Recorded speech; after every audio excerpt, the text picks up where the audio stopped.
In this day, in this culture, in this era, your donors are looking for not only a reason to give, but also convenience in the process, so they don't have to think about it every single month. And by the way, they're not writing physical checks anymore.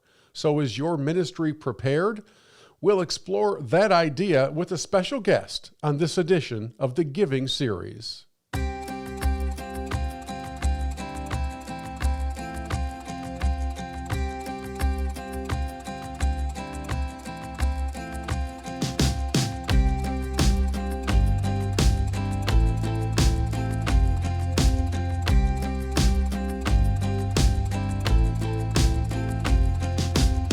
Hi, I'm Bill Hobson. Welcome into the Giving Series. Thanks for being here. It's always important to have these conversations about the connection between your ministry and those who support it, especially in light of the fact that so many ministries, all of them, are looking for ways to reach out to a younger support base. After all, those who have been faithful for a lot of years won't be here forever, just like you and I. Over the past few years, I've had the chance on a few occasions to speak to rooms filled with executives from different faith-based ministries. And one of the questions that I always ask them is, how many of you wish you had a younger donor base? And of course, every hand in the room goes up. Well, today we're going to explore that concept with a good friend of mine. It's the first time on the Giving Series that we've welcomed in a guest. His name is Jonathan Van Oss. He's from DBInsights, and John has decades of experience in all things related to giving, and he's one of the foremost data analysts, I think, in the country. I kind of call him the Rain Man of faith-based organizations. He can take numbers and make them dance. And so I'm going to leave this radio studio and head on over to the Giving Series studio, where we welcome in my good friend Jonathan Van Oss. And John, I want to have you begin with an answer to this question. What is a monthly recurring giving program all about, and why does it really matter for ministry? To answer your question, why is this important? Well, a couple of years ago, our country experienced a remarkable shift in the sort of overall demographics of who we are. And that is, for years and years and years, baby boomers, which I am one of, and I assume maybe you are one of as well. I'm kind of a kid. Baby boomers were the largest people group by name. You know, after the war, people had babies. They had a lot of them, and so that group of people has moved steadily through life and is now largely at retirement or post-retirement years. And obviously, many of us are starting to die off, and to unfortunately. But the new largest people group is the millennials, those that are in the ages of around 24 to 40. And they have a totally different way of wanting to give to not only churches, but faith-based organizations, other nonprofits, things like that. And we need to be ready to adapt to that and respond to them and attract them to our ministries. And the best way to do that is through monthly giving programs. Is it mainly because of the convenience of the programs? Is it the set it and forget it mindset? Yeah, there are several things that have happened. Obviously, one thing is the prevalence of technology in the industry today. How many people are out? I use online banking. I bet you do as well. Let me ask you a question. When was the last, or do you know where your checkbook is, and when was the last time you wrote a personal check? Oh man, from a personal checkbook standpoint, I believe it's in my wife's purse about 3 hours away as she's visiting her father. That's but right. I haven't missed it, and I haven't really needed it. And when have I last written a check? Yeah. Oh my goodness, by hand? Like, I don't know. I honestly don't think it's been within the last 5 years. And I bet you're also giving to your church electronically now, right? Definitely. And by the way, I can remember back when I was much, much younger, how excited I was when I got that first checkbook. It had my name written out. It was so cool. My kids are 27 and 22. They don't have checkbooks. They don't care about checkbooks. They don't need checkbooks. And so I know where you're going with this, because the boomers still, in many cases, like to write out a physical check. Sure. But if they were the only support system for your ministry is in trouble. Yeah, absolutely.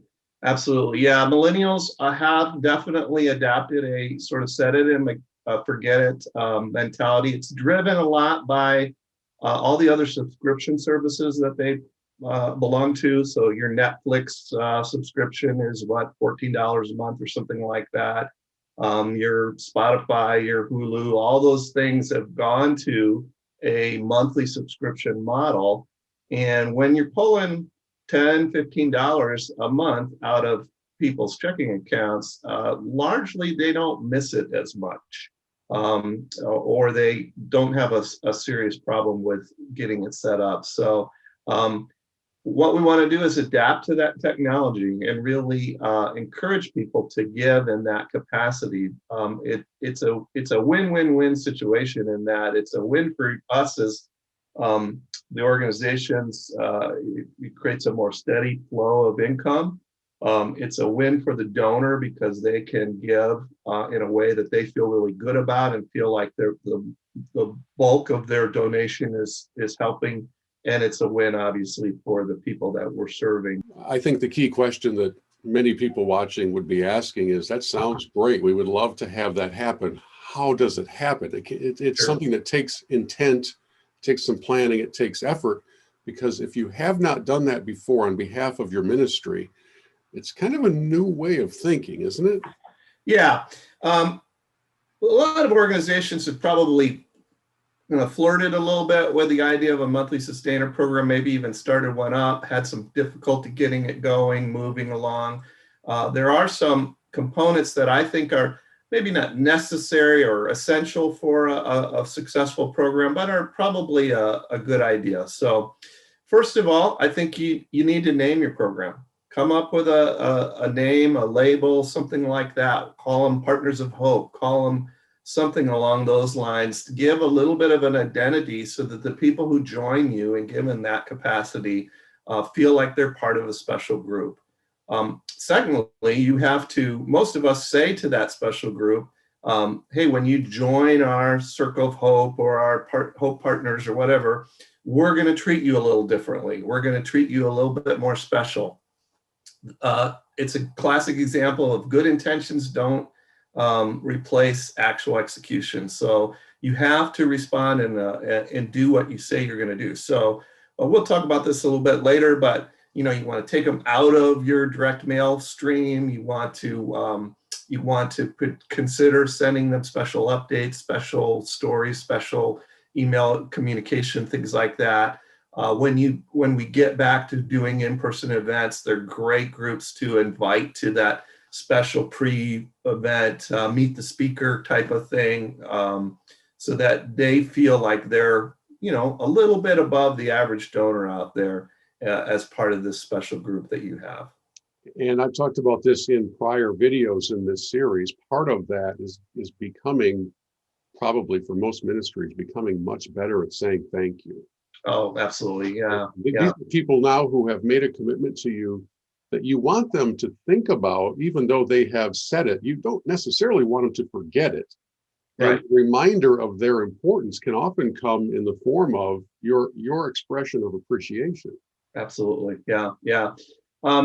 You've created a steady income stream, so you don't have to, not to say that you don't go out there with the occasional asks for a special above and beyond gift, like your Christmas appeal, or I'm a firm believer in continuing to send your monthly donors your newsletters and things like that, and it's fine if those have an ask in them. But really, you've established that steady income stream, so your responsibility to them now is more of a stewardship responsibility, where you're saying to them, wow, you are making a difference in our ministry here. You are making a difference in the lives of the people that we serve. And through your monthly sustaining gift, we can count on your support, which is vitally important to our ministry here. Do you see this concept applying as much to churches as it might to other faith-based ministries? It seems like this is really a good thought process for the rescue mission world or the unique ministry world. Does the same exact template lay over top of a church? Probably not exactly the same, but there's a lot of similarities. For instance, I think in a church setting, you already have an identity as a church congregant, as I'm a member of this congregation. So I don't know if you need to set a special group aside, a special name, think something along those lines. But certainly most churches have adapted the technology to say, hey, if you want to give through your online donation processing, there are a number of partner organizations, companies out there that can provide that service to churches. And I haven't, we've attended, besides our own church, a number of other churches, or at least virtually over the last year, and every single one of them has adapted this technology, is saying, hey, the easiest way for you to give is to do it this way, and we'll honor your commitment, and we'll honor what you in terms of what you say that you want to give per month or week or whatever you want to do. So those gifts are out there.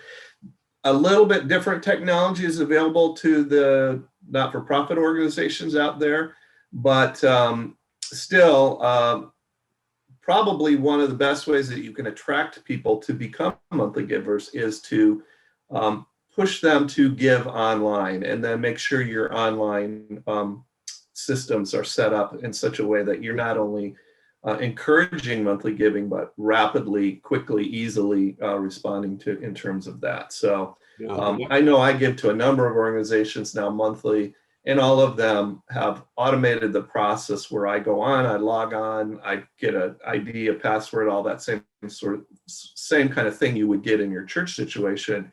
I set it up for whether I want to give monthly, weekly, quarterly, whatever it might be.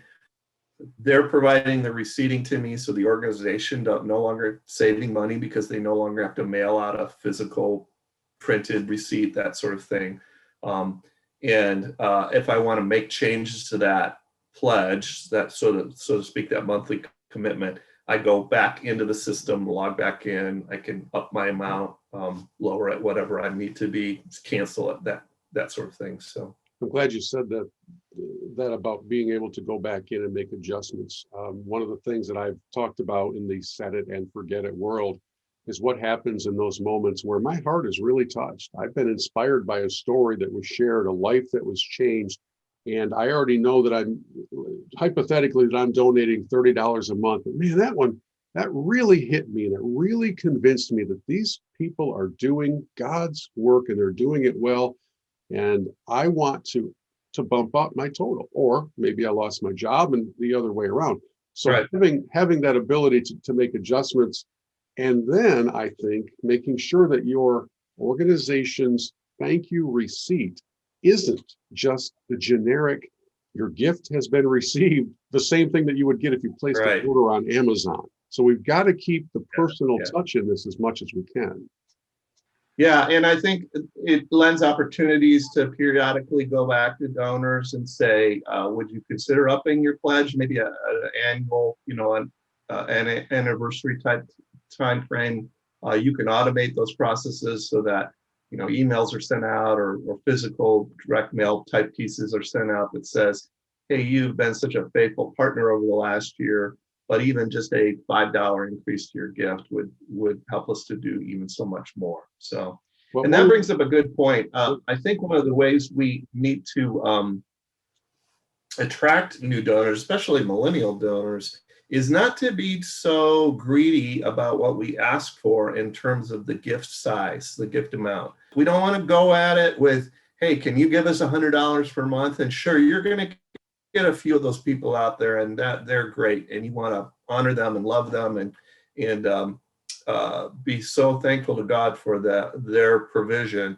But most of your average monthly donors out there are going to be giving a gift of $20 or less on average on a monthly basis. So, well, let me ask you one last question before we wrap up. What is the danger to a ministry of stiff arming this whole concept of continuing to do things as we've always done things, and sure. God will provide, And so those folks, those dear folks who write us checks will continue to do so. And Yeah. I have told more than a few people that at some point, it may not be in my lifetime, but I think it will be, we'll no longer go to a mailbox. I don't think we're going to go out to the mailbox in another 15, 20 years.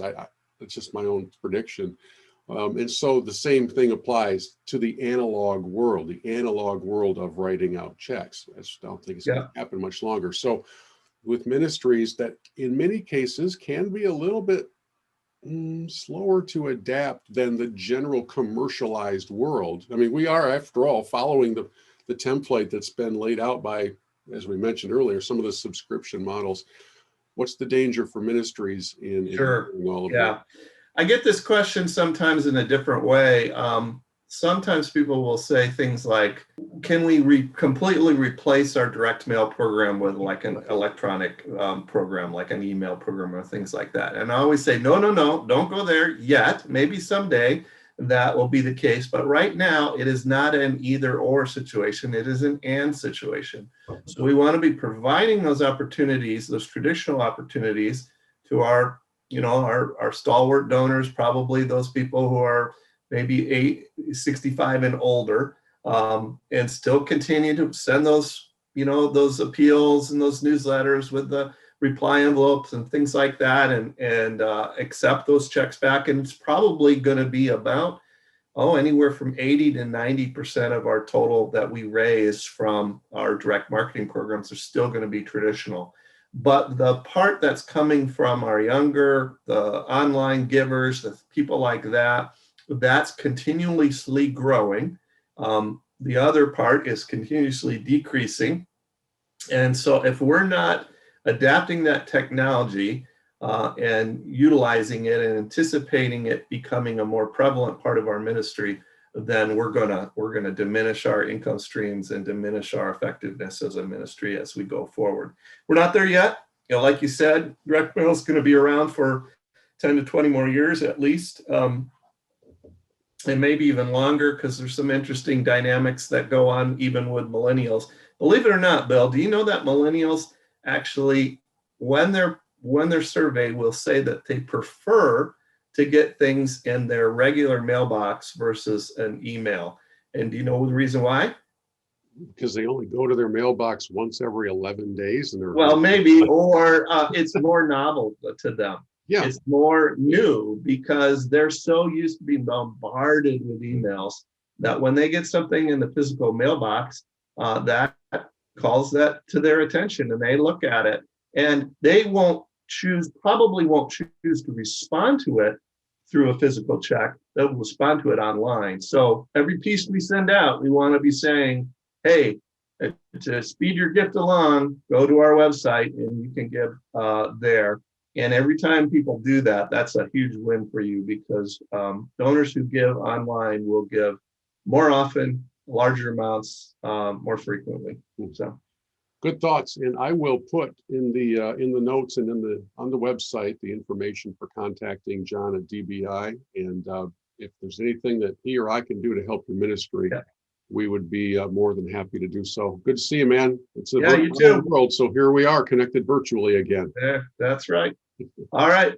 Maybe someday we'll be able to get back out there on that golf course. So I've seen you on the golf course. Let's just go to a baseball game. Okay.